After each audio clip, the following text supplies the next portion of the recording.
Et il t'a rien dit? Ils étaient 5 il y a 10 ans. Non. Ils sont aujourd'hui 470 mineurs étrangers pris en charge sur Rennes. Les places pour enfants en détresse sur le département en sont complètement saturées. Intenables, d'autant plus que la moitié des arrivants seraient de fait, selon ce service, des majeurs. Le président du Conseil général, un socialiste pourtant très favorable à cet accueil, a donc décidé de devenir beaucoup plus sélectif. Nous avons su qu'en Érythrée ou dans d'autres pays d'Afrique, sur des sites internet, on vante les qualités de l'Ille-et-Vilaine. Alors que, vous savez, tout homme politique a envie qu'on parle de lui en bien, qu'on fasse sa publicité. En l'occurrence, nous ne souhaitons pas du tout.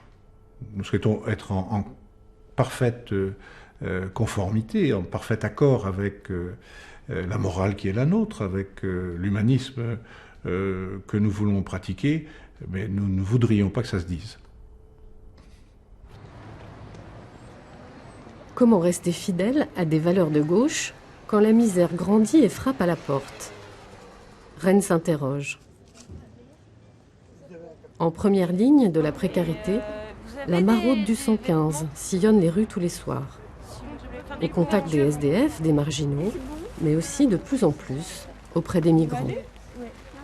Sans faire de politique aucune, la municipalité de Rennes fait énormément, ainsi que la préfecture, pour ces populations qui arrivent. Et il y en a la rançon de la gloire aujourd'hui parce que ça arrive de partout.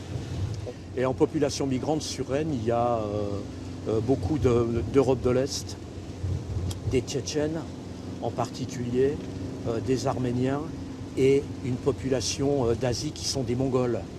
Mais beaucoup, hein. Voilà. Là, elle va prendre le bébé. Ce soir-là, les bénévoles de la Croix-Rouge vont récupérer à l'hôpital une famille et son bébé malade, tout juste arrivés de Libye. Ils ont obtenu in extremis le financement d'une chambre d'hôtel pour une nuit. Ça coûte très cher. Des chiffres circulent sur l'hébergement 2012 en chambre d'hôtel. Ça serait de l'ordre de 450 000 euros sur l'Ille-et-Vilaine. Chambre d'hébergement, hein. C'est-à-dire des nuitées d'hôtel pour héberger les populations qui est dehors. Un chiffre depuis confirmé par la préfecture. Donc vous pouvez l'accepter ou la refuser. On vous conseille de l'accepter, parce que dans quelques semaines, vous aurez le droit à l'ATA, l'aide temporaire d'attente, hein, pour trouver un logement. Donc vous acceptez l'offre de logement? Oui. Oui, hein, La gauche rennaise est profondément divisée sur le sujet. Du côté de la municipalité socialiste, on souligne qu'accueillir tous les migrants de manière inconditionnelle et médiatique, comme le font les associations, est un dangereux précédent.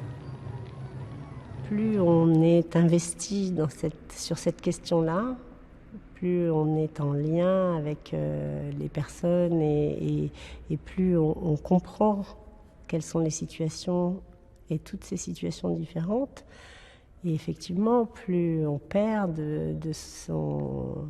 Je ne sais pas si on peut parler d'angélisme, mais en tout cas de son enthousiasme à accueillir toute la misère du monde. Mais c'est effectivement, moi je pense que je n'ai plus le même discours aujourd'hui que j'avais il y a 10 ou 15 ans.